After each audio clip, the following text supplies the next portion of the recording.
ರಾಜ್ಯ ಪೌರ ಸೇವಾ ನೌಕರರ ಸೇವಾ ಸಂಘ ಬಂಗಾರಪೇಟೆ ಶಾಖೆ ವತಿಯಿಂದ ಇಂದು ಡಾಕ್ಟರ್ ಬಿಆರ್ ಅಂಬೇಡ್ಕರ್ ಭವನದಲ್ಲಿ ಅಧ್ಯಕ್ಷರಾದ ವೈ ರಾಜ ನೇತೃತ್ವದಲ್ಲಿ ಕರೆಯಲಾಗಿದ್ದ ಪತ್ರಿಕಾ ಹೇಳಿಕೆಯಲ್ಲಿ ಭಾಗವಹಿಸಿ ಮಾತನಾಡಿದ ಬಿಎನ್ ವೆಂಕಟೇಶ್, ಸರ್ಕಾರದ ಆದೇಶದಂತೆ ಕಾನೂನು ರೀತಿ ಖಾಯಂ ನೌಕರರಿಗೆ ನೀಡಬೇಕಾದ ಮಧ್ಯಂತರ ಪರಿಹಾರವನ್ನು ಇದುವರೆಗೂ ನೀಡಲಿಲ್ಲ ಎಂದು ಪುರಸಭೆ ಮುಖ್ಯಾಧಿಕಾರಿಗಳ ವಿರುದ್ಧ ಆರೋಪ ಮಾಡಿದರು.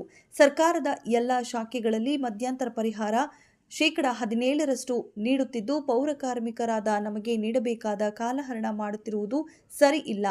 ಸಮಾಜದ ಮುಖ್ಯವಾಹಿನಿಯಲ್ಲಿ ನಾವು ಕಾರ್ಯನಿರ್ವಹಿಸುತ್ತಿರುವುದು ನಮಗೆ ಪರಿಹಾರ ನೀಡುವಲ್ಲಿ ತಾರತಮ್ಯ ಮಾಡುತ್ತಿರುವುದು ಖಂಡನೀಯ.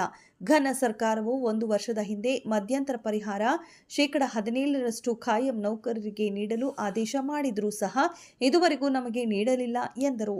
ತಮ್ಮ ಸಂಘದ ತೀರ್ಮಾನದಂತೆ ತಾಲೂಕು ದಂಡಾಧಿಕಾರಿಗಳಿಗೆ ಹಾಗೂ ಜಿಲ್ಲಾಧಿಕಾರಿಗಳಿಗೆ ಮನವಿ ನೀಡಿ ಮುಂದಿನ ದಿನಗಳಲ್ಲಿ ಹಂತ ಹಂತವಾಗಿ ಹೋರಾಟ ರೂಪಿಸಲು ನಿರ್ಧರಿಸಲಾಗಿದೆ ಎಂದರು.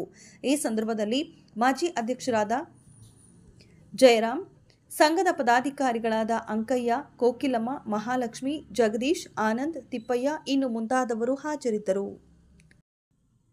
ಎಲ್ಲ ನೌಕರರಿಗೂ ತೊಂದರೆ ಆಗುತ್ತಿರುವುದರಿಂದ ಒಂದು 18 ತಿಂಗಳಾದರೂ ಸಹ ಇದುವರೆಗೂ ನೀಡದೇ ಇರೋದ್ರಿಂದ ತಹಸೀಲ್ದಾರ್ ಅವರಿಗೆ ತಹಸೀಲ್ದಾರ್ ಅವರು ಕೂಡ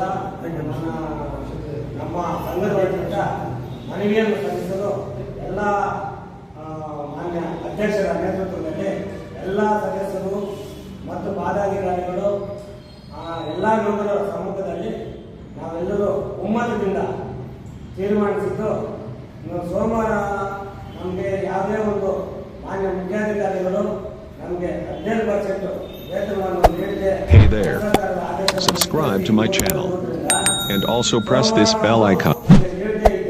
ಸೋಮವಾರದಂದು ಮಾನ್ಯ ಜಿಲ್ಲಾಧಿಕಾರಿಗಳಿಗೆ ಮತ್ತು ಮಾನ್ಯ ತಹಸೀಲ್ದಾರರಿಗೆ ಈ ಮನವಿಯನ್ನು ನಾವು ಸಲ್ಲಿಸಲು